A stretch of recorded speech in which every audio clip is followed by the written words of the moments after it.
So let's look at a cross-section of people who may appear to be at the back of the queue when in fact they are at the front of most considerations. For example, you may have somebody who is, you would consider a silent strategist.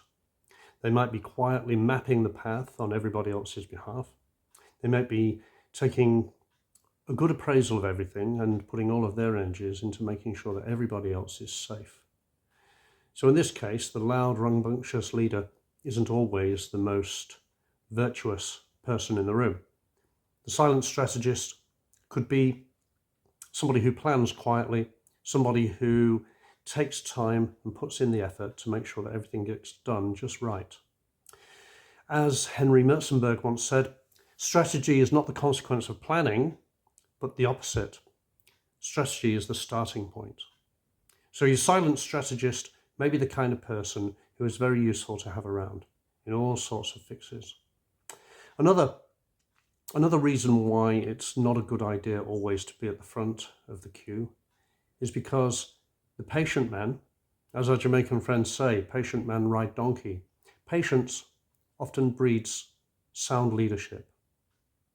The one who waits and observes and takes his time, or her time, to make sure that everything is just right can often be the person who strategically is the best equipped to fix any problems as they arise. History is full of confident, quiet planners who have managed to overcome great odds and make sure that they got the job done with a minimum of fuss. Then you've got the observer's advantage. Being at the back often means that you can be the observer, the quiet observer, and the person who is more likely to be able to see details that are missed by those who are right in the thick of things. Those at the back may seem to follow, but with a broader view, they see the obstacles and the opportunities that others may miss. Remember, vision is the art of seeing what is invisible to others. Famous quote by Jonathan Swift. And then you have how the quiet can rise to power. We're not talking about the sneaky, we're not talking about the manipulative. We're talking about those people who have the quiet strength to be able to take stock of everything around them. And in that quietude comes a lot of respect, the patience and the desire to be the quiet agent, the oil on troubled waters, sometimes is a great virtue to have. And remember, a person who is quiet isn't always blowing their own trumpet. Often they get a lot more trust and respect, especially when the chips are down. And finally, you've got the shadow leader, the person who isn't actually at the front of the parade, banging the drum, but the person who is at the back, making quiet decisions and making sure that everything goes well. Not everybody wants to be at the front of the parade. Not everybody wants to be the guy who takes all the credit, or indeed all the flack. In fact, there is one very strong characteristic of the quiet leader. They're very willing to let other people take the credit for all the good stuff. In fact, the more people they can enlist to take the credit for all the good stuff, the more successful often a quiet leader will be. So, let's just recap. You've got your silent strategist who can take stock. Again, you've got your silent strategist who can overview everything and make plans.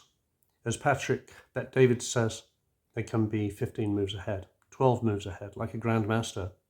You've got the patience that breeds good leadership, the willingness to wait and to take stock of everything and make sure that everything is okay before going forward, thus not risking great calamity.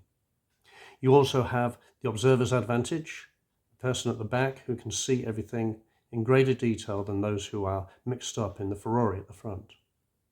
You've got those who are prepared to take the quiet rise to power by planning and by biding their time and by making the right decisions at the right time.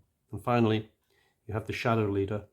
The shadow leader is somebody who doesn't require the fanfare, doesn't require the accolades, doesn't require the fame or the apparent privileges that go with that. And the shadow leader often is more successful than the actual leader, because the actual leader is out at the front and takes the flak when things go wrong. So there's a minor investigation of the notion that he who is at the back, when the queue turns round, shall find themselves at the front. If you find yourself lacking those extroverted qualities that seem to be so popular these days, don't worry about it.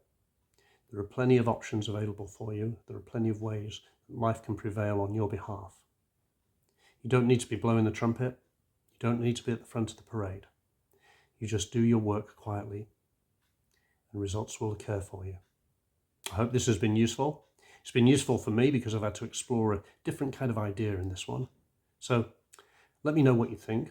Drop a comment, subscribe, do all of those things if you so desire. And I will look forward to seeing you the next time.